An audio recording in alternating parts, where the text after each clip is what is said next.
여러분들 안녕하세요. 성실한TV 엄은석 회계사입니다. 중국 폐렴 때문에 고생하고 있는 이 와중에 경제까지도 좋지가 않네요. 우리나라 경제의 선행지표라고 할 수 있는 코스피, 코스닥 지수가 정말 큰 폭으로 떨어지고 있습니다. 정말 어디까지가 바닥일지. 제 주변에 개인 사업을 하신 분도 있고 법인 운영하시는 분들도 있는데 어떤 분야를 막론하고 정말 이렇게 공포스러울 정도로 위기감을 느낀 적은 없었다고들 합니다. 물론 저도 그래요. 저는 중학생 때 IMF였고 대학생 거의 취업할 때쯤 되니까 리만 브라더스가 터졌고 지금 이제 아이들이 커가고 있는 한 가정의 가장입니다. IMF 리만 브라더스도 물론 되게 힘들었는데 그때는 나이가 어리기도 했고 실질적으로 가정을 책임지진 않아서 어려웠지만 무섭진 않았어요. 그런데 지금은 제가 한 가정의 가장으로서 이 경제 위기 지켜보는데 좀 솔직히 말씀드리면 좀 무섭습니다.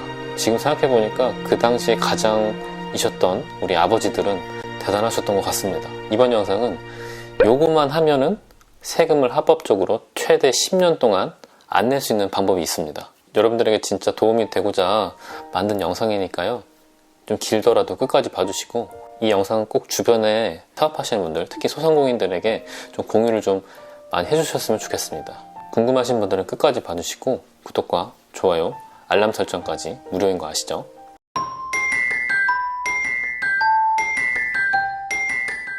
기본적인 이야기를 좀 해야 되니까 아시는 분들도 계실 수 있는데 모르시는 분들을 위해서 좀 설명을 좀 드리겠습니다.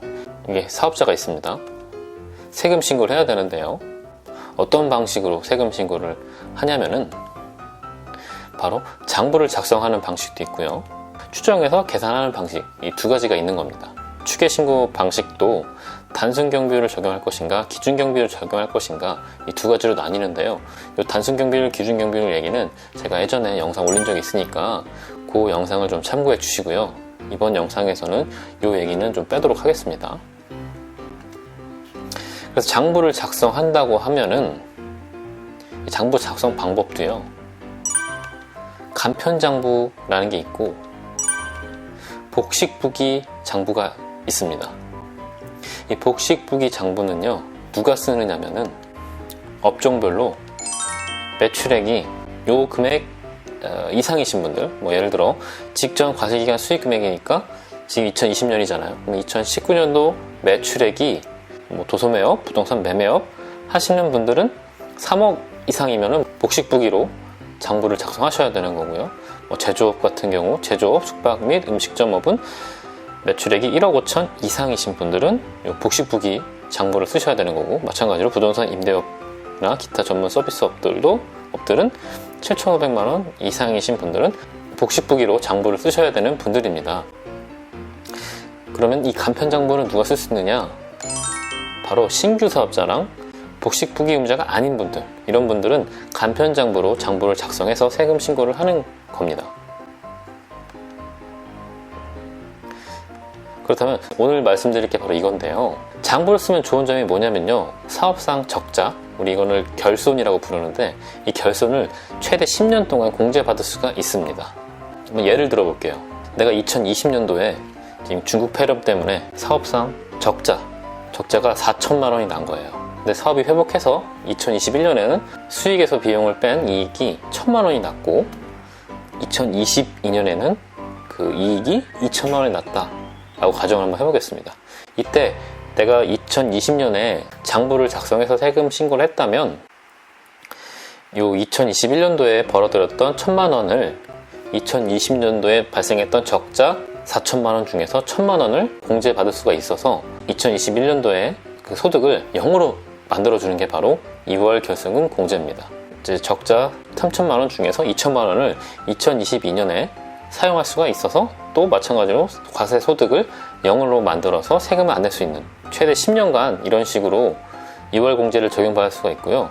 이런 어려운 시기에는 장부를 작성해서 세금 신고하면 이렇게 10년간 세금 안 낼 수 있는 혜택을 받으실 수가 있습니다. 아까 복식부기 의무자들은요 그 외부 기장을 맡기시는 게 제 생각에는 좋을 것 같습니다. 그 정도 규모가 있으신 분들은 직접 시간 쓰는 것보다 외부에 맡기셔서 관리 받으시는 게 훨씬 효율적이라고 생각이 들고요. 제가 지금 말씀드리는 대상은요, 간편장부를 써도 되는 그런 사업자분들, 간편장부를 어떻게 쓰는지를 좀 말씀드리도록 하겠습니다. 제가 지난 영상에서 화물 운송업을 하시는 분들 간편장부 작성하는 방법, 그리고 파일도 공유를 해드렸는데, 이게 또 기능을 많이 넣다 보니까 오히려 쓰는 게 좀 복잡하겠더라고요. 그래서 그런 복잡한 기능들을 다 빼고 아주 단순하게 다시 한번 만들어 봤습니다. 그것도 소개해 드리고, 이 파일은 영상 하단 설명란에 링크를 걸어 놓을 테니까요, 그거 따라가셔서 다운받으셔서 자유롭게 쓰시길 바랍니다. 그 다운받으신 파일을 열시면 이렇게 나오는데요, 여기 얘만 주의하시면 돼요. 내가 사업자 등록증 상에 어떤 업을 하시는지 나오죠.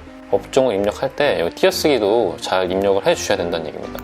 화면에 보이는 신발 도매업을 붙였으면은 이렇게 오류가 뜨고, 신발 도매업을 한 칸 띄워 주셔야 돼요. 그러니까 사업자 등록증 상에 그 띄어쓰기가 돼 있으니까 그대로 입력을 해 주셔야 된다는 거. 그렇게 되면 여기 내가 업종 코드가 나오고 적용받을 경비율도 있는데, 참고로 경비율이 나오는 거고요. 간편장부라고 하면 여기다가 거래일에 날짜 쓰시고 매출인지 아니면 비용이었는지 이 중에서 하나를 선택하셔가지고 입력하시고요. 거래 내용도 무엇인지 본인이 알 정도로 쓰시면 됩니다. 거래처는 쓰셔도 되고 안 쓰셔도 되고 선택하시면 될 것 같고요. 매출이라면 수익금액이 얼마인지, 그리고 수익금액에 대한 부가세는 얼마인지 기록해 주시면 되고요.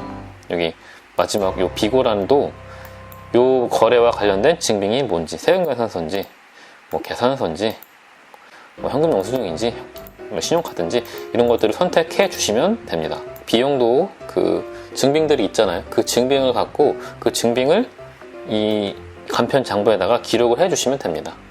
그럼 이게 바로 간편장부인 거예요. 일기 쓰듯이 기록하시면 여러분 사업상 장부가 되는 겁니다. 기록 하나하나를 영어로는 저널 엔트리라고 하는데, 저널이 일기라는 뜻이잖아요. 일기 쓰듯이 쓰시면 돼요. 하나 더 말씀드리면, 이렇게 고정자산을 매입하는 경우도 있잖아요. 3월 1일 날 스쿠터를 샀다. 그 고정자산으로 선택해 주시고, 스쿠터 거래처 쓰셔도 되고 안 쓰셔도 되고, 금액 여기 고정자산 매입란에다가 400만원 써주시고, 부가세가 40만원이라고 했을 때 신용카드로 샀다 이렇게 기록해 주신 다음에, 얘는 비용 처리가 된 게 아니에요. 일단 자산을 산 거고 감가상각을 통해서 비용을 잡아 주셔야 되는데, 5년 동안 정액법 감가상각을 한다고 가정했을 때, 여기 그 연도 말에 여기 감가상각비를 누르시고, 요 400만원에다가 나누기 5 하신 다음에 곱하기 3월부터 샀으니까 3, 4, 5, 6, 7, 8, 9, 10 곱하기 10 한 다음에 나누기 12 하시면 바로 정액법에 의한 감가상각비를 여러분 장부에 기록을 해주시는 겁니다. 얘는 따로 증빙 필요 없어요. 증빙 필요 없으니까 그냥 기타 그냥 비워두셔도 되고, 이런 식으로 하시면 됩니다. 간편 장부만 잘 작성해 주시면요, 그 다음 총 수익 금액 및 필요경비 명세서 라는 게 작성이 됩니다. 제가 앞에 그대로 불러오게끔 만들어 놨기 때문에 여기 빈칸들 소재지나 업종 이런 것들만 적어 주시고 나머지는 건드리지 않으셔도 됩니다. 그리고 뒤에 간편장부 소득금액 계산서라는 것도 있는데요, 여기도 다 불러오게끔 만들어 놔서 따로 건드리실 필요는 없어요. 그냥 쭉 한번 보시고, 여기 총 수익금액에서 필요경비를 빼면 아까 말씀드렸던 결손 적자가 나오면 이 차가감 소득금액이 마이너스가 나올 겁니다. 마이너스 나온 금액을 바로 적자, 결손금이 되는 거고요. 그 금액을 계속 10년 동안 이용할 수 있다라는 게 포인트입니다. 최종적으로 세금이 얼마인지까지 계산하게끔 만들어 놨으니까요, 이 간편 장부만 작성하셔서 하시면 나머지 것들은 다 자동으로 채워지게끔 만들어 놨습니다. 그래서 실제로 세금 신고하실 때 간편장부에서부터 간편장부 소득금액 계산서까지 그냥 쭉 출력하신 다음에 이거 갖고 세무서 방문해서 세금 신고하시면 그게 바로 장부에 의해서 여러분들이 세금을 신고하는 그런 겁니다. 초기 버전이기 때문에 오류가 있을 수가 있어요. 그래서 여러분들 쓰시다가 잘 안 된다거나 오류가 있다거나 아니면 좀 어렵다 그런 분들은 댓글 남겨주시면 제가 확인하고 답변 드리도록 하겠습니다. 경비율이 아직 2019년도 업데이트가 안 됐기 때문에 국세청에서 요 2019년 귀속 경비율을 알려줘야 세금이 어떻게 나오는지를 계산할 수가 있는데, 아직 그게 나오지 않았고 향후에 좀 더 업데이트를 하는 시간을 갖도록 하겠습니다. 여러분들 사업에 정말 지금 말씀드렸던 내용이 도움이 되길 바라고요. 사업상 어려움에 계신 분들 이 영상 같이 공유하셔가지고 좀 같은 도움 좀 받았으면 좋겠습니다. 오늘 영상 여기까지고요. 저는 또 다음 영상에서 뵙겠습니다.